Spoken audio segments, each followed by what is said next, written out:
Merci.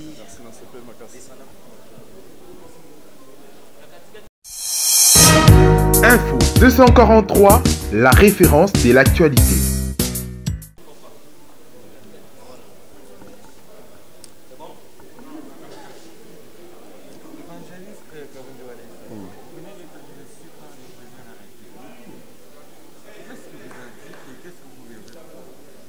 Non, non, Makambo Tosololi na mokozi est lié parce que ngana zali na ya on a cadre pasteur prophète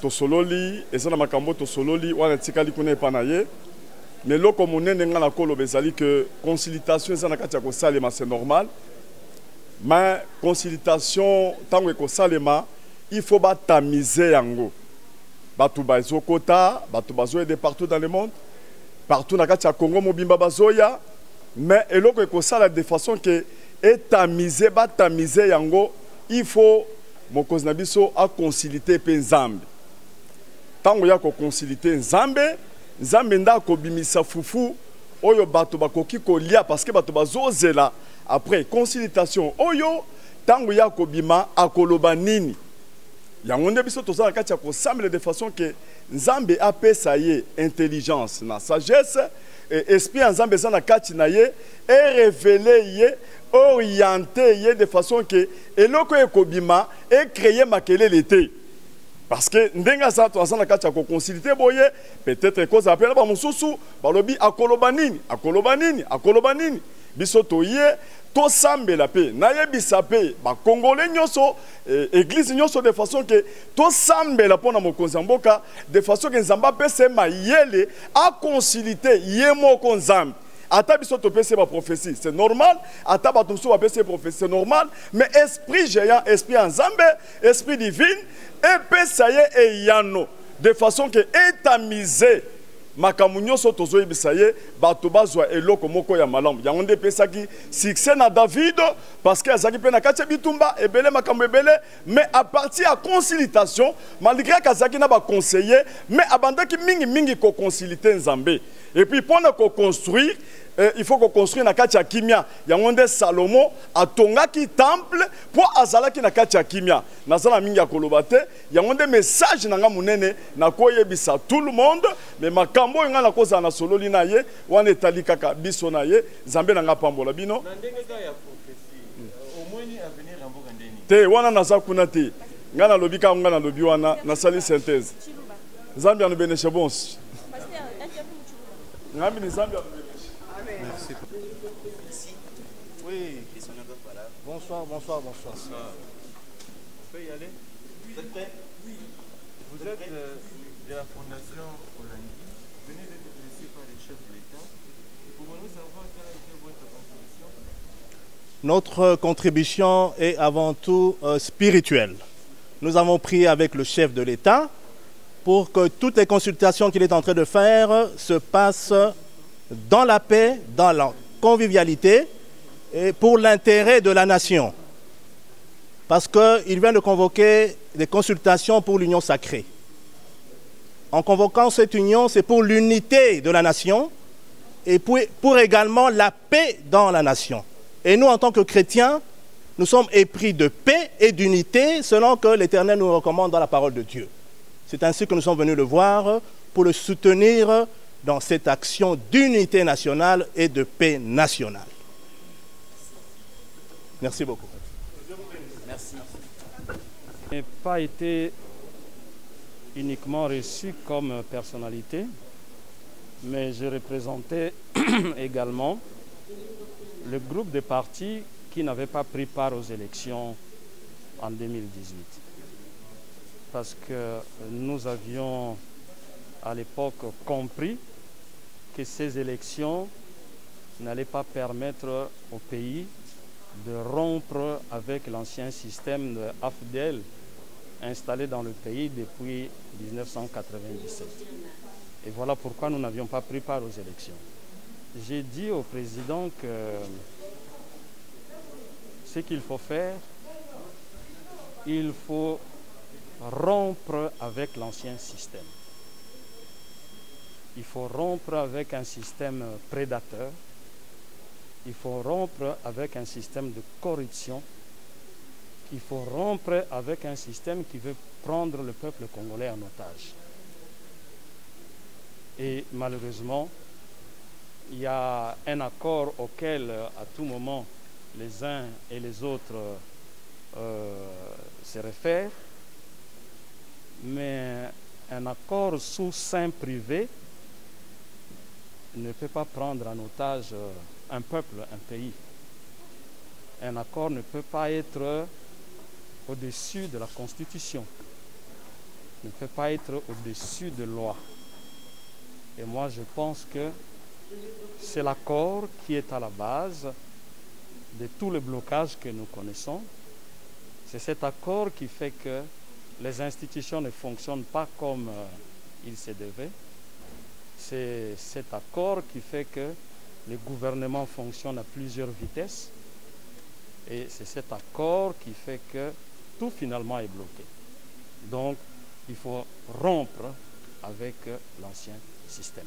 Voilà. Êtes-vous prêt à participer à la reconfiguration qui se dessine?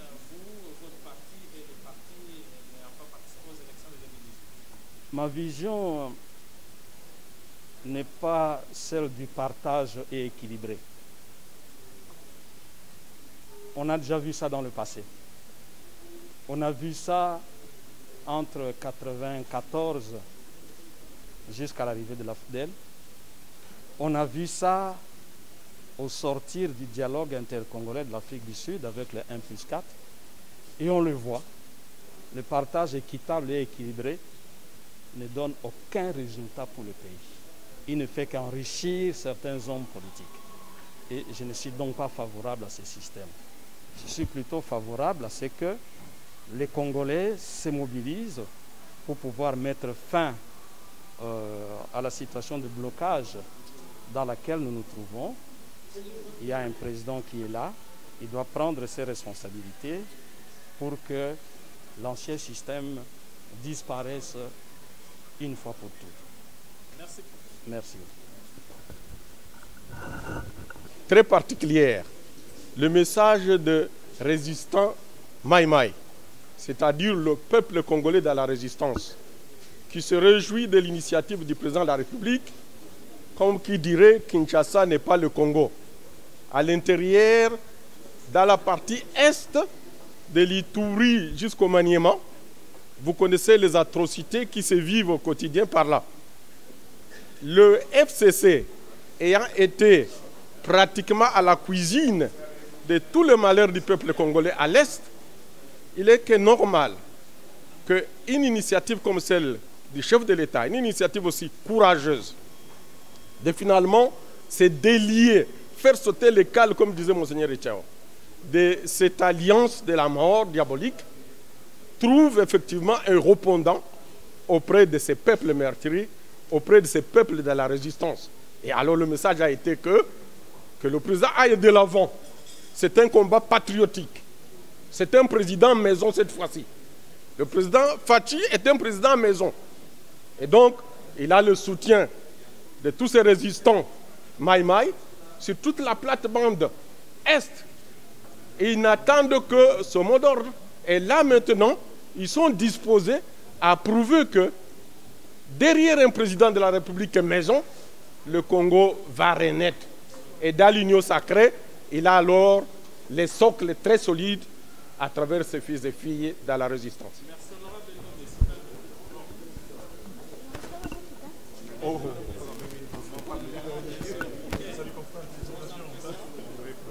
les impressions sont bonnes.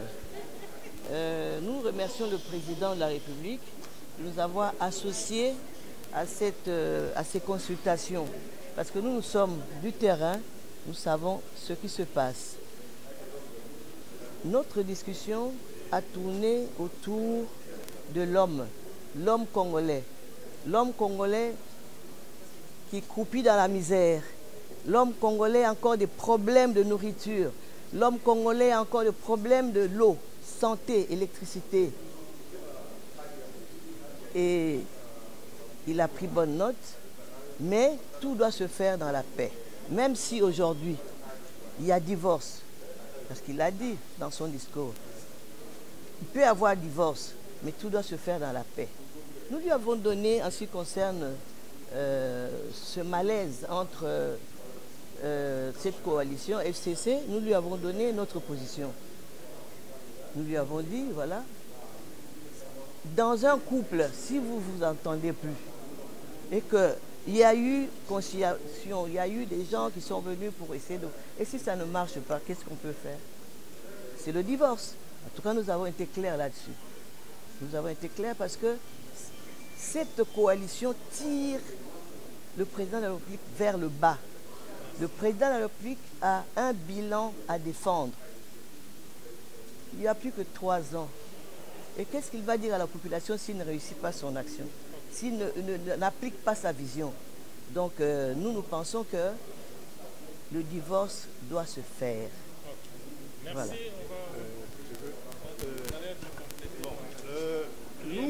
Nous, par contre, nous n'avons pas parlé politique au chef de l'État.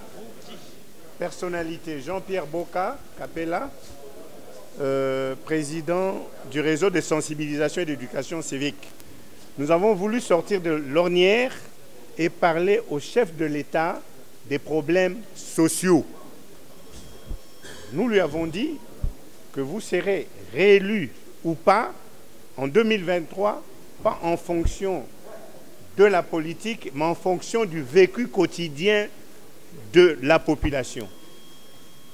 Nous avons principalement insisté sur le problème de l'éducation, la gratuité de l'enseignement, qui doit être effectif. Nous avons parlé des problèmes d'eau, d'électricité. Nous avons demandé au président de la République pourquoi il n'y a pas d'électricité à Kinshasa, pourquoi il n'y a pas d'eau, pourquoi il y a certains problèmes au niveau de l'enseignement. Et il a promis qu'il veillera personnellement à sa politique phare, la gratuité de l'enseignement, qui doit aussi arriver jusqu'aux enfants de Kimbanseke, aux enfants de Njili, aux enfants de Selembao. Et nous avons surtout parlé de ce qui est social. C'est ça qui intéresse la population. Merci beaucoup. Merci. Je suis en aparté. Et le message que j'ai dévoilé au président de la République, c'est un message stratégique que je ne peux pas dire au niveau de la presse. Mon parti politique, les mouvements de solidarité pour les changements ainsi que le FPAI viendront me compléter par rapport au message que j'ai livré au président de la République. Et je lui dis seulement que c'était une décision courageuse qu'il avait prise en annonçant les consultations. Et nous espérons que ce chantier qu'il a ouvert, c'est un grand chantier qui ne va pas s'arrêter seulement par rapport aux consultations, mais qui va se poursuivre pour que nous arrivions à rassurer le peuple. Le peuple, c'est l'eau. Le peuple, c'est l'électricité. Le peuple, c'est la route. Le peuple, ce sont les ponts. Le peuple, c'est l'électricité. Le peuple, c'est l'eau. Et jusqu'à aujourd'hui, avec cette coalition, nous tournons en rond. Donc voilà le message que j'ai livré au président de la République, certainement qui sera relayé par mes 2 structures que je suis en train de diriger. Et par rapport à la crise, qu'avez-vous proposé au chef de l'État? Je dis que c'était des propositions stratégiques que je ne peux pas dévoiler à la presse. Ok, merci. Alexandre.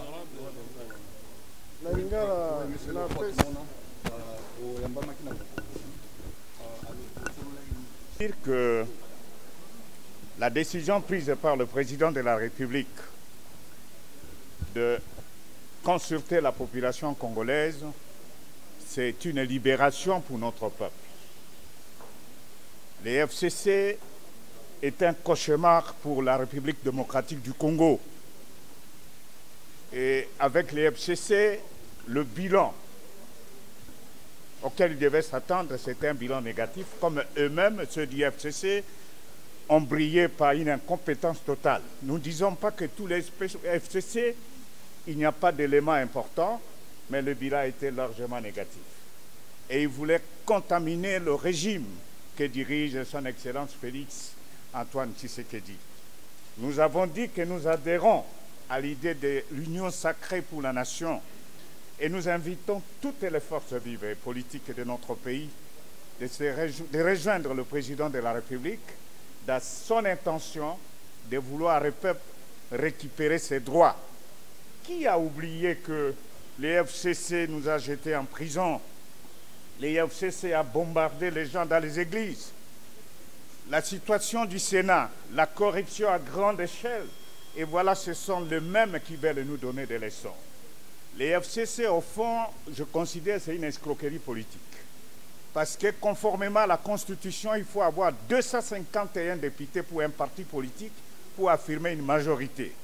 Ce n'est pas en créant des structures satellites. Dans un parlement, je respecte au moins quelques 200 députés. Ce n'est pas en mettant les beaux-frères, les petits frères de sœurs et de cousins dans les institutions de la République qu'aujourd'hui les FCC veulent nous donner des leçons. Nous avons dit au président d'aller de l'avant. Et je lui ai dit, chez nous, les Bangala, lorsque vous rencontrez un crocodile sur la terre ferme, kata emutu. Ah oui, mais parce que si vous retrouvez dans l'eau à nouveau, il va te bouffer. Nous serons libérés par ce schéma parce que les FCC n'ont fourni aucun effort pour améliorer les conditions socio-économiques des Congolais. Oh, je ne dois pas tout dire. Je vous ai dit que quand vous voyez un crocodile sortir sur la terre ferme, il faut lui couper la tête. Parce que si vous repartez sur l'eau, il va te bouffer. Les FCC a démontré son incompétence. Son bilan est largement négatif. Alors ils veulent s'accrocher sur les épaules du président Félix, que le peuple soutient, pour ternir son image. Parce qu'ils ont eu même la prétention de dire qu'ils veulent revenir. Ils veulent revenir où? Les gens qui ont échoué. Donc le Congolais, nous devons avoir le courage patriotique de dire non à ces gens. Je dis que quelques rares exceptions sont là. Et je lance un appel à tous ceux qui se considèrent comme du FCC de rejoindre le camp de la patrie. Et de cette manière-là, nous allons construire notre pays pour un avenir heureux. Et que tous les voleurs qui sont connus, tous les criminels qui sont commis, ils doivent aller en prison. Parce que nous avons fait injustement la prison, ce n'est pas une vengeance, ce n'est que logique. Le message en Lingala. Tosolaki na mokonzi ya mboka topesi ye makanisi na biso FCC atungisa biso te toboyi kotungisa biso mosala na bino eyebani ke pardon mosala ya FCC eyebani na mboka oyo ke bakweya échec batangela biso eloko moko basala mwana mboka ye te atombola makambo likolo balingi batia ye kaka na mosala na ye yango wana tolobi na président oza na mboka na yo kobanga te. Le peuple vous suit et vous soutient. Biso nyonso toyi koadere na union sacrée pour que totombola ekolo na biso bandeko. Est-ce que nous méritons biso penza tobongi te mboka ya kita ebele tokenda kokufaka na nzala na ba maladie na ba pasi te toboyi yango mokonzi doit pouvoir na maboko pour tokenda liboso mboka etambola. Tala oyo toyebisaki yango wana. Esili. Je suis Raphaël Walukonka. Mesdames et messieurs, prière de vous abonner sur Info 243 afin de suivre le reste d'actualité en direct de la République démocratique du Congo. Pona koyeba basango ya Congo, pe koyeba makambo nyonso ekoleka na Congo, batata ba mama bo s'abonner na Info 243 na mwana na bino Raphaël Walukonka. Merci. Remercions. Nous avons été officiellement invités comme MLP, notre parti, et nous avons conduit la délégation que vous voyez. Il était question de donner notre lecture par rapport aux consultations. Pour le MLP, nous avons été clairs, et ce que vous tous vous connaissez, on a toujours dit que les consultations se font dans un contexte de la crise persistante prévu dans la Constitution et non prévu dans la Constitution.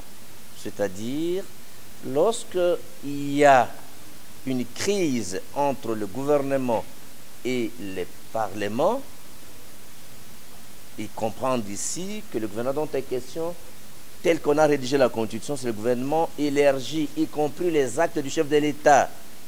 Il y a la crise persistante. Les aspects non prévus dans la Constitution, c'est lorsqu'il y a les parlements qui entrent en conflit avec le pouvoir judiciaire. Vous avez vu les cas de l'opposition du Parlement d'exécuter la décision du Conseil d'État dans les dossiers de Kabound. Ça, nous n'avons pas prévu dans la Constitution. Un autre élément, que lorsque les 3 chefs de corps entrent en rébellion contre le chef de l'État, donc le Premier ministre, le président du Sénat et la présidente de l'Assemblée nationale coalisent et entrent en rébellion contre le chef de l'État, ça, on n'a pas prévu la solution dans la Constitution. Donc, 3e élément de la crise persistante, c'est que le FCC se comporte en opposition, en opposant contre le chef de l'État ou contre le CAJ, donc la coalition. Dans cette rivalité, l'ensemble de ces 4 facteurs de crise met le pays dans une situation d'ingouvernabilité. Et là, il y a l'impossibilité de collaboration entre les institutions. Donc, ces consultations se font dans les contextes de crises persistantes sur le plan institutionnel. Décrit comme tel, la Constitution ayant été votée par un référendum, il est normal que le chef de l'État consulte l'opinion nationale en vue de dégager la tendance générale et essentielle. Donc nous justifions, nous acceptons ces consultations. Et nous avons donné un mémo avec des réponses que nous allons vous dire.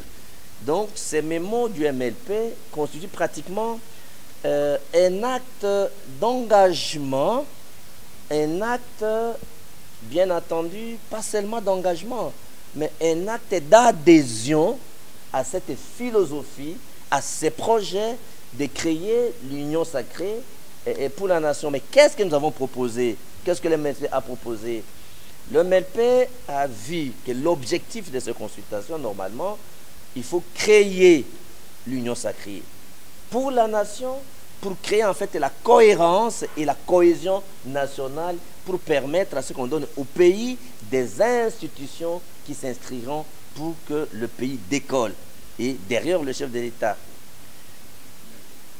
qu'est-ce que nous avons proposé? Première solution. Parce que le Premier ministre est en rébellion, nous avons demandé au chef de l'État de pouvoir, bien entendu, formaliser la rupture du FCC cash, parce qu'en fait, lorsque la rupture est formalisée, le gouvernement est démissionnaire. De 2, le président de la République, sur le plan droit administratif, a le pouvoir de suspendre le Premier ministre. Mais cette suspension ne peut pas dépasser 3 mois.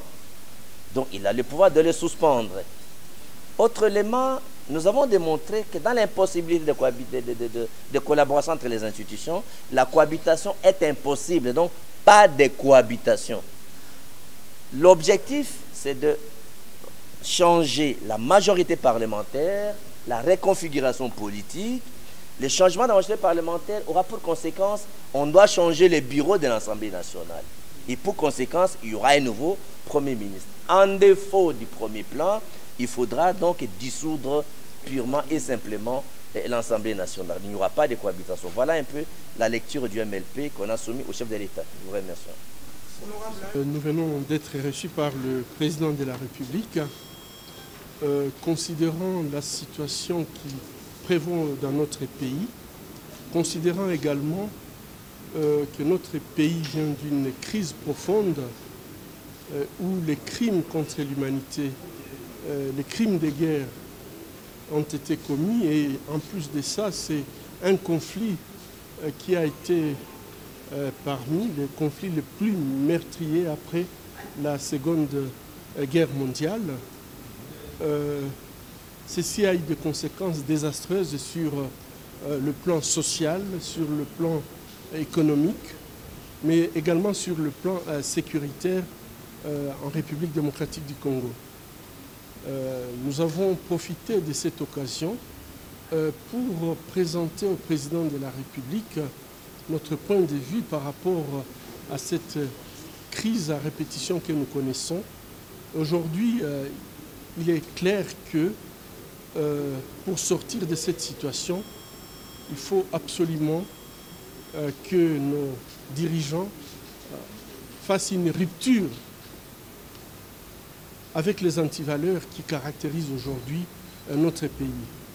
La rupture avec des pratiques de corruption, la rupture avec un système de gouvernance qui a conduit notre pays dans ces chaos, et surtout la rupture avec toutes les personnes qui ont commis des crimes, des violations graves des droits humains, des crimes de sang, mais également des crimes économiques. Ça, c'est le premier point que nous considérons que la rupture avec le passé doit se faire pour pouvoir commencer, penser à un avenir meilleur. Le deuxième point découle du premier.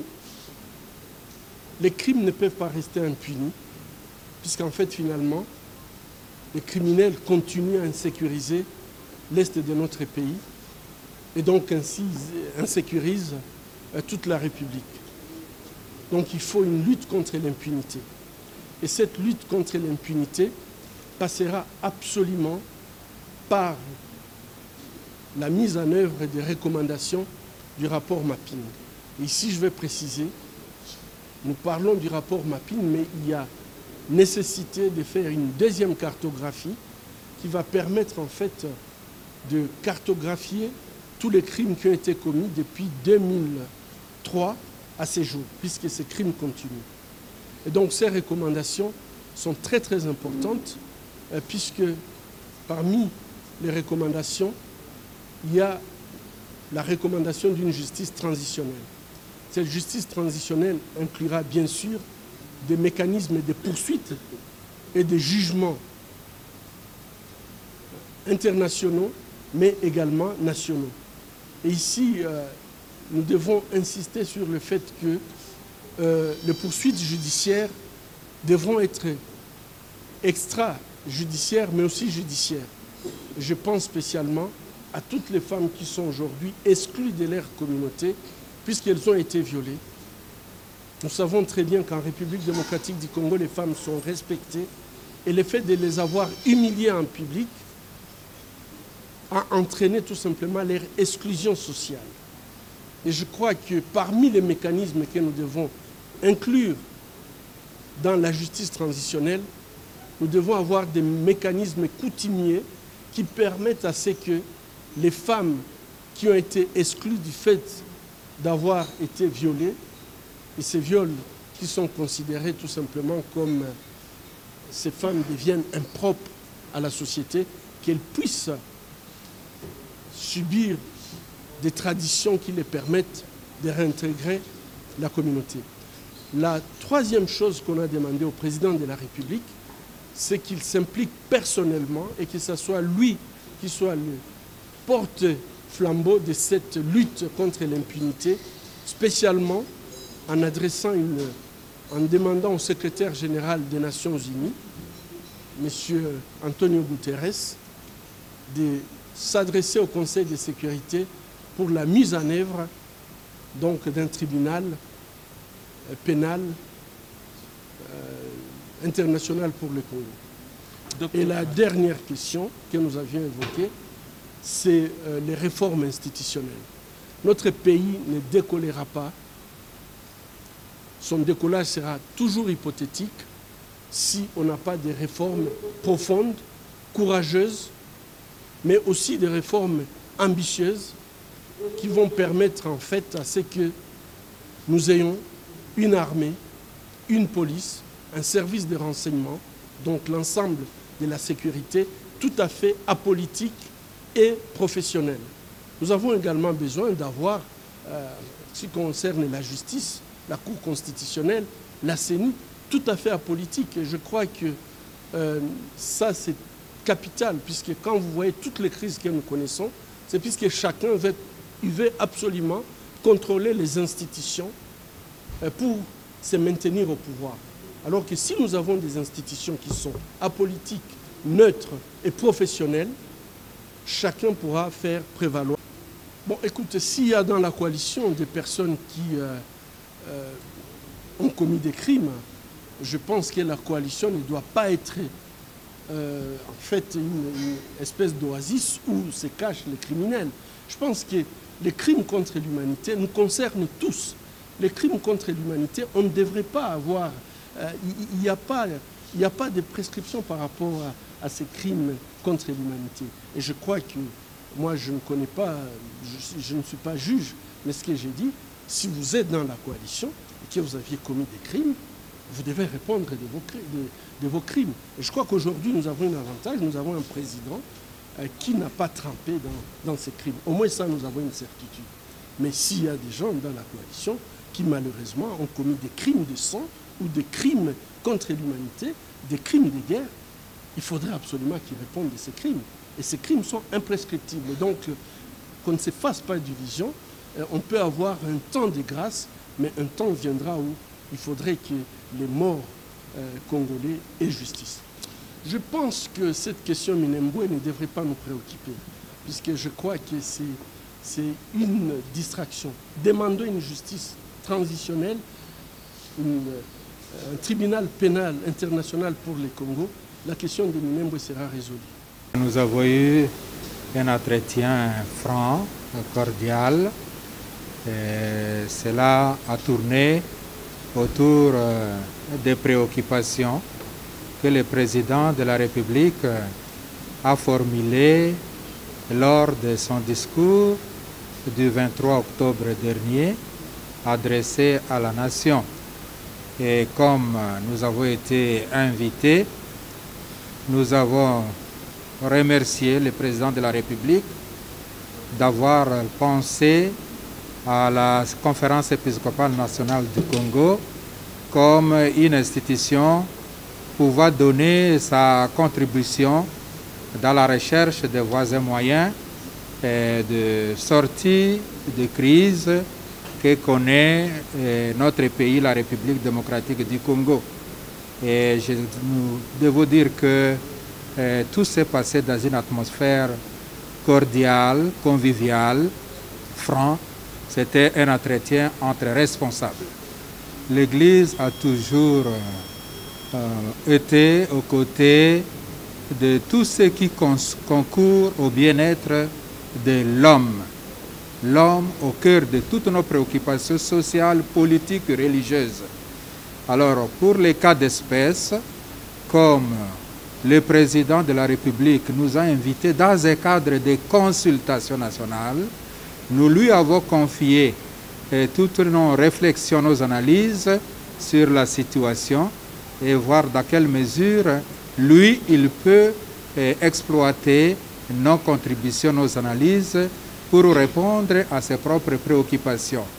Pour faire bref, quand on est consulté, on réserve la primeur à la personne qui a pris l'initiative de vous consulter, sans verser dans l'exercice de dire ce qu'on a rapporté, ce qu'on a dit à l'autorité qui a invité. Voilà pourquoi nous ne pouvons pas, malheureusement, donner le contenu du mémo que nous avons remis au président de la République sur les questions pour lesquelles nous avons été consultés. La lecture que je fais de la situation actuelle, c'est le souci de mon peuple. Je suis venu dans le cadre des consultations pour rapporter au président la situation, je dirais, dramatique que vit le peuple congolais actuellement. Et le remercier, le féliciter pour l'initiative qu'il a prise. En même temps pour lui dire, le peuple attend beaucoup de ces consultations. Le peuple ne veut pas que cette consultation soit une énième consultation et que sa situation à lui, comme peuple, continue à se dégrader. On attend beaucoup de ces consultations et il faudra qu'à l'issue de ces consultations, les conditions de vie du peuple changent. Est-ce qu'une reconfiguration du paysage politique au niveau des chambres représentatives est-elle aujourd'hui nécessaire, impérieuse ou réversible? Il appartiendra au président de décider. C'est pour cela qu'il consulte. Nous ne pouvons pas dire aujourd'hui ce que le président va faire de tout le fruit de cette consultation, mais nous pensons qu'il faut qu'il y ait un changement. La situation actuelle a démontré ses limites. Le peuple n'est plus au cœur des soucis de ceux qui nous gouvernent. Et quand on est devant une situation pareille, il faut que quelque chose change. Et le peuple attend un changement. Quelle sera la nature de ces changements? Nous laissons ça à la discrétion du chef de l'État. Mais premièrement, l'idéal, ce serait que tout le monde apporte sa contribution à cette consultation. C'est ce que nous faisons. Mais aussi, considérons que personne n'est obligé.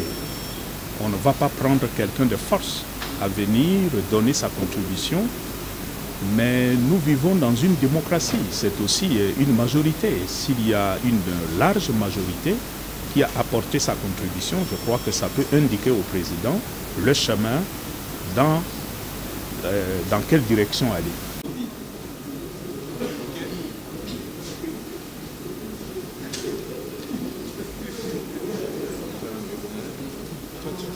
Oui, je voudrais d'emblée préciser que ici vous avez un groupe de sénateurs, des caches et des alliés, d'autres sénateurs, d'autres groupes politiques qui ont voulu se joindre à l'action et ou à l'annonce faite par son Excellence Monsieur le Président de la République. De quoi est-ce qu'il a été question? Nos échanges ont tourné autour de ce soutien que nous devons lui apporter dans la recherche d'une union sacrée pour la nation.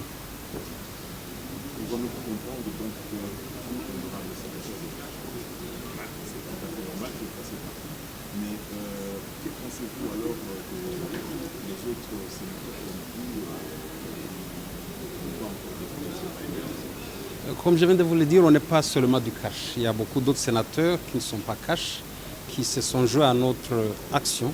Il s'agit ici d'apporter le soutien au chef de l'État parce que nous pensons que l'annonce qu'il a faite, c'est une annonce salvatrice pour la nation. Il est important qu'une nouvelle coalition puisse se dégager pour l'accompagner dans sa vision, une vision qui est centrée sur le slogan « Le peuple d'abord ». C'est très important. C'est possible d'arriver à une nouvelle c'est très possible. Il y a beaucoup d'élus qui sont tout à fait d'accord avec son Excellence, Monsieur le Président de la République, et qui pensent qu'il est important de pouvoir l'accompagner dans sa vision. Info 243, la référence de l'actualité.